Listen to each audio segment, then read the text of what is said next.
عرض کیا گیا یا رسول اللہ صلی اللہ علیہ وسلم پڑھتا تھا؟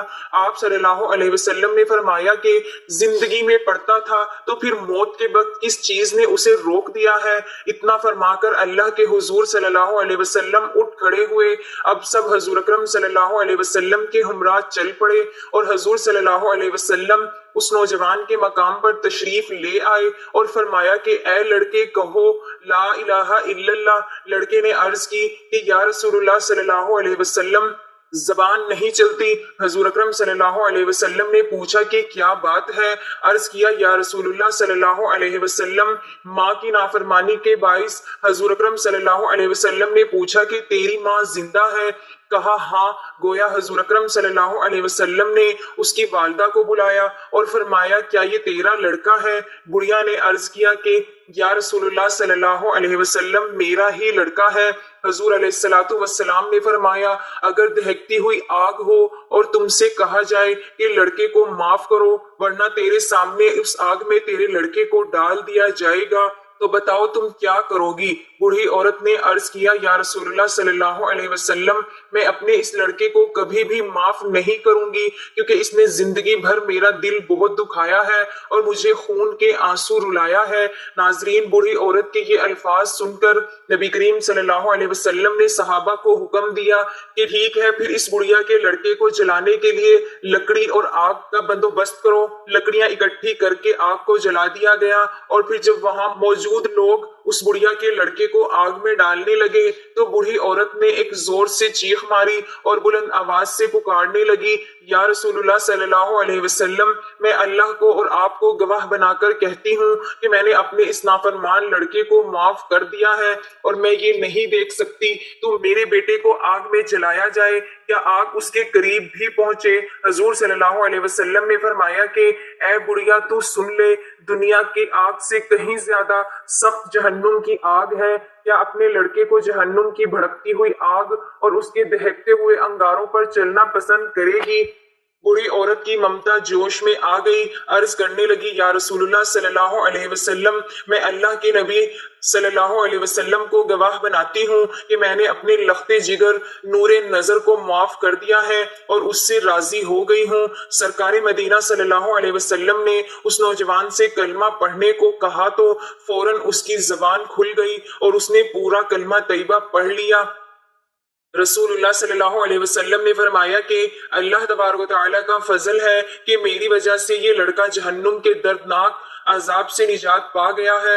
بھائیوں اور بہنوں، اسی طرح حضرت سیدنا عبد الرحمن رضی اللہ تعالی عنہ فرماتے ہیں کہ ایک دن بادشاہ حضرت سیدنا نجاشی رضی اللہ تعالی عنہ نے حضرت سیدنا جعفر بن ابی طالب رضی اللہ تعالی عنہ اور آپ کے رفقا کو بلایا۔ جب وہ بادشاہ کے پاس آئے تو دیکھا کہ بادشاہ ایک گھر میں پھٹے پرانے کپڑے پہنے زمین پر بیٹھا ہے۔ حضرت سیدنا جعفر رضی اللہ تعالی عنہ فرماتے ہیں کہ ہم بادشاہ کو اس حالت میں دیکھ کر ڈر گئے۔ جب بادشاہ نے ہمارا خوف دیکھا تو کہا کہ میں تمہیں ایک ایسی بات بتاتا ہوں جو تمہیں خوش کر دے گی۔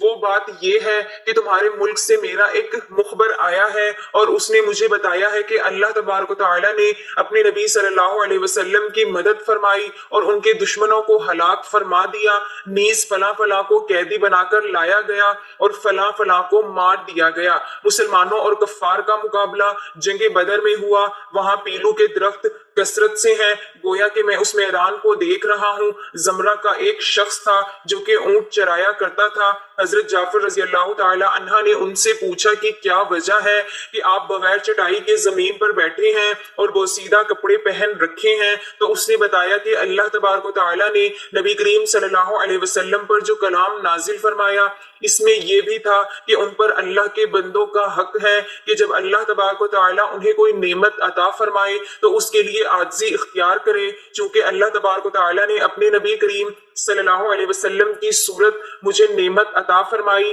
اسی لیے میں نے اس کے لیے عاجزی اختیار کی۔ حضرت سیدنا عبد الرحمن بن عوف رضی اللہ تعالی عنہ بیان کرتے ہیں کہ سرکار دو عالم صلی اللہ علیہ وسلم نے فرمایا کہ حضرت جبرائیل علیہ السلام سے میری ملاقات ہوئی، انہوں نے مجھے یہ خوشخبری سنائی کہ بے شک اللہ تبارک و تعالی آپ سے ارشاد فرماتا ہے کہ جو بھی شخص قرآن کریم کی یہ سورہ مبارکہ پڑھے گا تو اس کے فوت شدہ والدین کے پچھلے تمام گناہ معاف کر دیے جائیں گے۔ اگر دوسری مرتبہ یہ سورت پڑھے گا تو قبر کا عذاب نہیں ہوگا، اور اگر تیسری مرتبہ پڑھے گا تو جنت میں سونے کا محل مل جائے گا۔ اللہ تعالیٰ کی اس بندے پر رحمتیں اور برکتیں نازل ہوں گی، اس کے اگلے پچھلے گناہ معاف کر دیے جائیں گے، اس کے ماں باپ کی مغفرت کر دی جائے گی، اور اس شخص پر اللہ تبارک و تعالیٰ کی طرف سے سلامتی نازل ہوگی، اس کی اولادوں کی سلامتی، اور مرتے وقت اس کے لیے اللہ تبارک و تعالیٰ آسانیاں پیدا فرمائے گا۔ حضور اکرم صلی اللہ علیہ وسلم فرماتے ہیں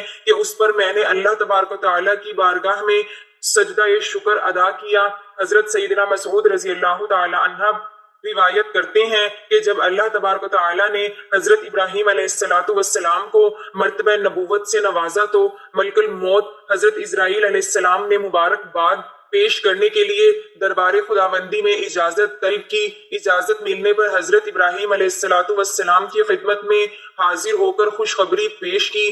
آپ علیہ السلام نے فرمایا کہ اے اسرائیل، مجھے اپنی صورت جس میں تم کفار کی روح قبض کرتے ہو۔ عرض کیا کہ آپ علیہ السلام اسے دیکھنے کی تاب نہ لا سکیں گے۔ فرمایا تاب کیوں نہ لا سکوں گا؟ تو ملک الموت نے کہا کہ اچھا تو آپ علیہ السلام منہ پھیر لیں۔ جب آپ علیہ السلام نے دوبارہ ادھر کی طرف دیکھا تو دیکھتے ہیں کہ ایک کالا سیاہ آدمی ہے جس کا سر آسمان تک پہنچا ہوا ہے، اس کے منہ سے آگ کی بہت بڑی لپٹ نکل رہی ہے، اور آدمی کے جسم کے برابر اس کے بال ہیں، اور ہر بال جڑ سے آگ کی لپٹ نکل رہی ہے۔ یہ منظر دیکھ کر حضرت ابراہیم علیہ السلام پر خشی طاری ہو گئی، اور جب آپ علیہ السلام سنبھلے تو ملک الموت اپنی حالت میں آ چکے تھے۔ آپ علیہ السلام نے فرمایا اگر کافر کو مرتے وقت کوئی تکلیف اور مصیبت نہ ہو جبکہ اس کی پریشانی اور گھبراہٹ کے لیے تمہاری یہی تابناک ڈراؤنی صورت کافی ہے۔ آپ علیہ السلام نے فرمایا کہ اچھا اپنی صورت دکھاؤ جس میں ایماندار کی روح قبض کرتے ہو۔ ملک الموت نے کہ آپ علیہ السلام منہ پھیر لیجئے۔ جب حضرت ابراہیم علیہ السلام نے دوبارہ ان کی طرف دیکھا تو ایک بہت ہی خوبصورت حسین و جمیل نوجوان کی شکل میں آپ کو پایا، اور دیکھا کہ جسم سے خوشبو پھوٹ رہی ہے، عمدہ سفید کپڑے پہنے ہوئے ہیں۔ حضرت ابراہیم علیہ السلام نے فرمایا کہ اے ملک الموت، اگر مومن مرتے وقت کوئی بزرگی اور کرامت بھی نہ دیکھے تو صرف تمہاری یہ نورانی صورت کا دیکھنا ہی اس کے سکون اور اطمینان کے واسطے کافی ہے۔ محترم ناظرین، اب آپ کو وہ بابرکت سورت کے بارے میں بتاتے ہیں کہ قرآن کریم کی وہ کون سی سورہ مبارکہ ہے جسے ایک بار پڑھ لینے سے فوت شدہ والدین کی مغفرت ہو جاتی ہے، دوسری مرتبہ پڑھنے سے عذاب قبر سے اللہ تبارک و تعالیٰ نجات عطا فرماتا ہے، جبکہ تیسری مرتبہ پڑھ لینے سے اللہ تبارک و تعالیٰ جنت میں سونے کا ایک محل عطا کرتا ہے۔ بھائیوں اور بہنوں، جو شخص قرآن کریم کی یہ بابرکت سورہ مبارکہ پڑھ لیتا ہے تو اس کے ماں باپ کی بخشش اور مغفرت فرما دی جاتی ہے، اور اس پر اللہ تبارک و تعالیٰ کی رحمتیں اور برکتیں نازل ہوتی ہیں۔ اللہ تبارک و تعالیٰ اپنے اس بندے کے تمام معاملات میں آسانیاں پیدا کر دیتا ہے، اور نہایت خوبصورت محل اسے جنت میں عطا فرماتا ہے۔ یہ بابرکت سورہ مبارکہ آپ کسی بھی وقت پڑھ سکتے ہیں، نہ تو وقت کی کوئی پابندی ہے اور نہ ہی جگہ کی کوئی قید ہے۔ آپ جہاں بھی بیٹھے ہیں جیسے ہی وقت مل جائے تو سورہ مبارکہ کی تلاوت کر لیا کریں۔ اگر سورہ مبارکہ آپ کو زبانی یاد ہو تو اس کی تلاوت کے لیے باوضو ہونا بھی شرط نہیں ہے، لیکن بہرحال یاد رکھیے کہ تلاوت قرآن پاک کا زیادہ سے زیادہ فائدہ اور ثواب اسی صورت میں ہوتا ہے جب آپ اسے باوضو حالت میں تلاوت کرتے ہیں، لیکن کیونکہ نبی کریم صلی اللہ علیہ وسلم کی احادیث اور صحابہ کے اقوال سے ثابت ہے کہ نبی کریم صلی اللہ علیہ وسلم باوضو تلاوت قرآن جاری رکھا کرتے تھے۔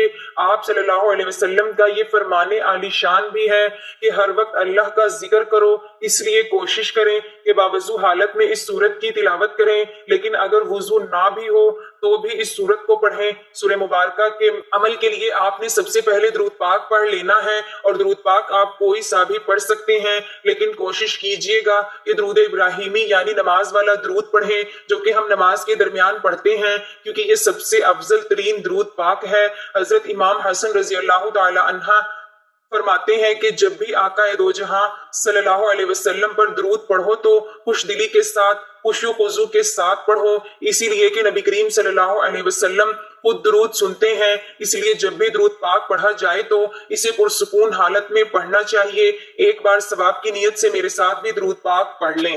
اللہم صلی علی محمد وعلی آل محمد كما صليت على إبراهيم وعلى آل إبراهيم إنك حميد مجيد اللهم بارك على محمد وعلى آل محمد كما باركت على إبراهيم وعلى آل إبراهيم إنك حميد مجيد۔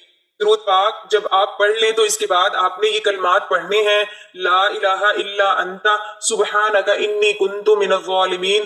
درود پاک پڑھنے کے بعد آپ نے یہ کلمات 11 مرتبہ پڑھ لینے ہیں۔ اس سے آپ کے والدین کے تمام پچھلے گناہ مٹ جائیں گے اور اللہ تبارک و تعالی آپ کے ماں باپ کے گناہوں کو معاف فرما دے گا، اور اللہ کی رضا سے آپ کے ماں باپ کو جنت میں محلات عطا کیے جائیں گے۔ ہمارے ایک پیارے بھائی نے بتایا کہ 1.25 لاکھ مرتبہ اس کلمے کا عمل کیا تو اس کے درینہ اور سالوں سے اٹکے ہوئے مسائل چند ہی دنوں میں حل ہو گئے، لہٰذا یہ کلمات نہایت ہی برکت اور فضیلت والے ہیں اور طاقتور کلمات ہیں۔ یہ بابرکت کلمات 11 مرتبہ پڑھنے کے بعد آپ نے 11 مرتبہ ہی پہلا کلمہ یعنی لا الہ الا اللہ محمد الرسول اللہ پڑھ لینا ہے۔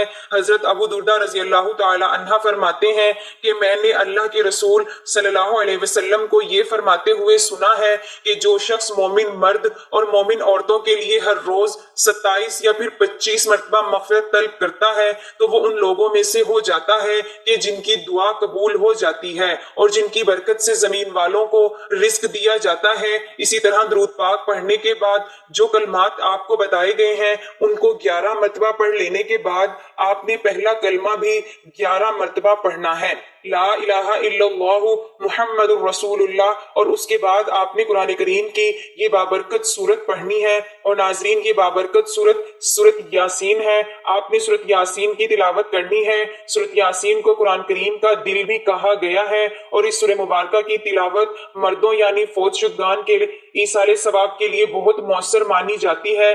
احادیث مبارکہ میں ہے کہ جو شخص سورت یاسین کو اللہ تبارک و تعالیٰ کی رضا کے لیے پڑھے اس کی مغفرت کر دی جاتی ہے۔ والدین کی مغفرت کے لیے سورت یاسین کو صبح کے وقت یا عشاء کی نماز کے بعد روزانہ پڑھنا بہت مؤثر سمجھا جاتا ہے۔ اگر کوئی شخص اپنے والدین کی مغفرت کے لیے روزانہ سورت یاسین کی تلاوت کرنا اپنا معمول بنا لے تو یہ ان کے لیے صدقہ جاریہ بن سکتا ہے۔ تو بھائیوں اور بہنوں، آپ نے اس پورے عمل کو باوضو ہو کر لینا ہے، اور باوضو ہو کر آپ اس عمل کو کسی بھی وقت کر سکتے ہیں، چاہے تو صبح کی نماز کے بعد کر لیں یا رات کے وقت کر لیں، یعنی وقت اور جگہ مخصوص نہیں ہے۔ آپ کسی بھی وقت جب آپ کو وقت ملے آپ باوضو ہو کر اس عمل کو اللہ تبارک و تعالیٰ کی رضا کے لیے کر سکتے ہیں۔ قرآن کریم کی سورت مبارکہ کی تلاوت کرنے کے بعد آپ نے والدین کی روح کو ایصال ثواب کر دینا ہے، اور سورت یاسین کو کوشش کرنی ہے آپ نے کم از کم 3 مرتبہ لازمی پڑھنا ہے۔ اگر آپ ایک ہی وقت میں سورت یاسین کو 3 مرتبہ نہیں پڑھ سکتے تو آپ مختلف پہلوؤں میں اس عمل کو کر سکتے ہیں، یعنی آپ چاہے تو 1 مرتبہ صبح کے وقت درود پاک پڑھ کر 11 مرتبہ جو کلمات آپ کو بتائے ہیں وہ پڑھ لیں، پھر 11 مرتبہ پہلا کلمہ پڑھ لیں، پھر اس کے بعد 1 مرتبہ سورت یاسین کی تلاوت کر لیں۔ اسی طرح آپ اس عمل کو دن میں 3 مرتبہ پڑھ لیں۔ اس طرح سے آپ 3 مرتبہ سورہ یاسین مکمل کر لیں گے۔ قرآن کریم کی تلاوت والدین کے لیے بہترین تحفہ ہے، یہ ان کے لیے نور مغفرت اور بلند درجات کا ذریعہ ہے۔ جو اولاد اپنے والدین کے لیے قرآن کریم پڑھتی ہے تو اللہ تبارک و تعالیٰ ان پر بھی اپنا خاص کرم و فضل نازل فرماتا ہے۔ اللہ تبارک و تعالیٰ ان پر اپنی ڈھیروں رحمتیں نازل فرماتا ہے۔ ان کو جو بھی چیز کی حاجت ہوتی ہے اللہ تبارک و تعالیٰ انہیں وہ چیز عطا فرماتا ہے۔ اللہ تبارک و تعالیٰ ان کی ہر دعا کو قبول و منظور فرماتا ہے۔ اسی لیے ہمیں چاہیے ہم بھی اپنے والدین کے لیے روزانہ قرآن کریم کی تلاوت ضرور کریں اور زیادہ سے زیادہ اس پر عمل کریں، تاکہ اللہ تبارک و تعالیٰ ہمارے والدین پر بھی اپنی رحمت نازل فرمائے اور ہم پر بھی اپنی رحمت نازل کرے۔ اس عمل کی برکت سے اللہ تبارک و تعالیٰ آپ کی روزی میں بھی بہت زیادہ برکت ڈالے گا، اور آپ کی جو بھی پریشانیاں اور مصیبتیں ہیں، جو بھی دکھ درد ہیں، اللہ تبارک و تعالیٰ ان سے آپ کو نجات عطا فرمائے گا اور آپ پر، آپ کے والدین پر اپنا خاص فضل و کرم نازل فرمائے گا۔ اللہ تبارک و تعالیٰ سے دعا ہے کہ نیکی کی بات ہم سب کو سننے سمجھنے اور اس پر عمل کرنے کی طاقت اور توفیق مرحمت فرمائے۔ میرا سنانا اور آپ کا سننا اپنی پاک بارگاہ الہی میں قبول و منظور فرمائے، آمین یا رب العالمین۔ اس عمل کی برکت سے اللہ تبارک و تعالیٰ آپ کی روزی میں بھی بہت زیادہ برکت ڈالے گا، اور آپ کی جو بھی پریشانیاں اور مصیبتیں ہیں، جو بھی دکھ درد ہیں، اللہ تبارک و تعالیٰ ان سے آپ کو نجات عطا فرمائے گا، اور آپ پر اور آپ کے والدین پر خاص فضل و کرم نازل فرمائے گا۔ بھائیوں اور بہنوں، آخر میں آپ سے گزارش ہے کہ ایک پیارا سا اور مختصر سا درود صلی اللہ علیہ وسلم پیارے آقا کے لیے کمنٹس میں ضرور لکھتے جائیے گا۔ اللہ تعالیٰ آپ سب کا حامی و ناصر ہو، آمین یا رب العالمین۔